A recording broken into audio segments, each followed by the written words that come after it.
आपल्या रानातील एवढा महाग सोलरचा पंप आज आपण डायरेक्ट भंगारमध्ये विकून टाकणार आहे. कारण 2 वर्षापूर्वी आपण रोटोसोल कंपनीचा सोलरचा पंप मागवला होता आणि तो आहे ना एवढ्यात खराब झालेला आहे. डायरेक्ट याला खराब होऊन 3 महिने झालेले आहे आणि आपण कंपनीला फार फोन करू मेल करू थकलेलो आहे. तरी बी यांच्या कंपनी काय आपल्याला उत्तर द्यायना. त्याच्यामुळे आपल्या अख्खे निम्मे आहे ना 10-20 लाखाचे पिकं डायरेक्ट वाळून गेलेले आहे. याच कशामुळे होतंय तुम्हाला सांगू का? कारण कंपनीला वाटतंय की एक शेतकरी काहीच करू शकत नाही, त्याला काही एवढ्या माहिती बी नसते.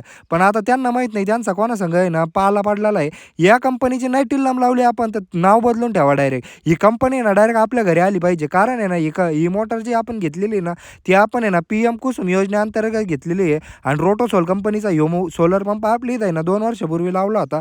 त्याच्यानंतर ह्यो पंप डायरेक्ट बंद पडला आणि आपण 3 महिन्यापासून यांना फोन करून राहिलो. पण यांचे एम्प्लॉई आपल्याला डायरेक्ट उडवाउडवीची उत्तरं देऊ राहिली. आता आपण यांना एक फायनल मेसेज केलेला आहे. याच्यानंतर डायरेक्ट आहे ना आपण याला लीगल ॲक्शन घेणार आहे. डायरेक्ट कोर्टामध्ये जाणार आहे. ही कंपनी डायरेक्ट भीक मागत आपल्याकडे आली पाहिजे. मी तर त्या कंपनीची पद्धतशीर मारल्याशिवाय काय थांबत नसतो.